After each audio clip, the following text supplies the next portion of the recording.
অনেক ঝড়ঝাপটার পর অবশেষে লেবাননে যুদ্ধবিরতি কার্যকর হয়েছে। এই বিরতির আওতায় দেশটি থেকে ইসরায়েলি সেনা ও লেবাননের ইরানপন্থী মিলিশিয়া যোদ্ধাদের প্রত্যাহারের পর দক্ষিণাঞ্চলে লেবাননের সেনাবাহিনী মোতায়েনের কথা রয়েছে। যুদ্ধে সশস্ত্র এই গোষ্ঠীর ব্যাপক ক্ষয়ক্ষতি হয়েছে।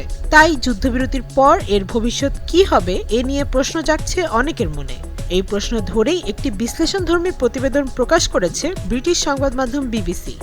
প্রতিবেদনে বলা হয়েছে, যুদ্ধবিরতি কার্যকরের পর মঙ্গলবার থেকেই অনেকে দক্ষিণ লেবাননে ফিরতে শুরু করেছেন। ইরান সমর্থিত শক্তিশালী হিজবুল্লাহর সঙ্গে 1 বছরেরও বেশি সময় ধরে সংঘাতের অবসান ঘটায় এই যুদ্ধবিরতি। তবে এখনো অনেক প্রশ্ন থেকে গেছে।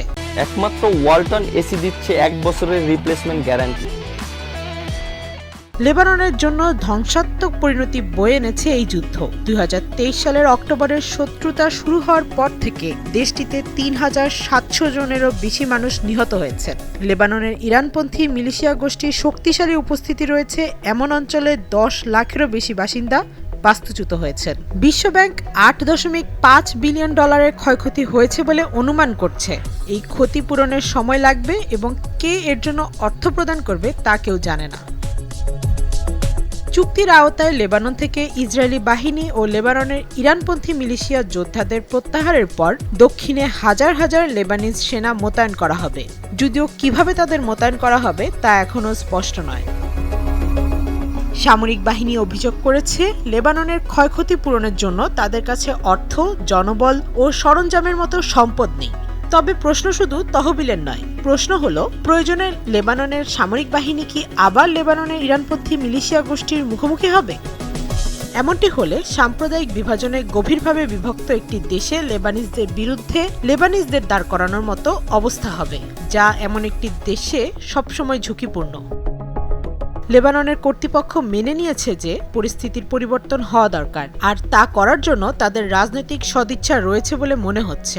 আবার লেবাননের ইরানপন্থী মিলিশিয়া গোষ্ঠীও বিধ্বস্ত হয়েছে। দীর্ঘদিনের প্রধান হাসান নাসরাল্লাহ সহ গোষ্ঠীটির অনেক সিনিয়র নেতা নিহত হয়েছেন। অবকাঠামোগত ক্ষতিও কম নয়। যুদ্ধ পরবর্তী এই গোষ্ঠীটি কেমন হতে যাচ্ছে এটিও একটি অজানা বিষয়। সশস্ত্র এই গোষ্ঠীটি মারাত্মকভাবে দুর্বল হয়ে পড়েছে। কেউ কেউ অবশ্য বলবেন অপদস্থও হয়েছে, কিন্তু একেবারে ধ্বংস হয়নি। বিবিসির প্রতিবেদনে বলা হয়েছে, লেবাননের ইরানপন্থী মিলিশিয়া গোষ্ঠী বিরোধীরা খুব সম্ভবত এটিকে গোষ্ঠীটির প্রভাব সীমিত করার সুযোগ হিসেবে কাজে লাগাবে। সংঘাতের আগে তারা গোষ্ঠীটিকে প্রায়ই লেবানন রাষ্ট্রের মধ্যে আরেকটি রাষ্ট্র হিসেবে বর্ণনা করত।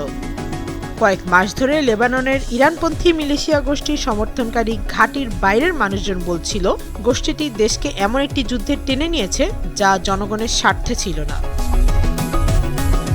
এই যুদ্ধচুক্তির মাধ্যমে ইসরায়েলের সঙ্গে বিরোধের অবসান ঘটলেও লেবাননের নতুন অভ্যন্তরীণ সংঘাত শুরু হতে পারে বলে আশঙ্কা করছেন অনেকেই।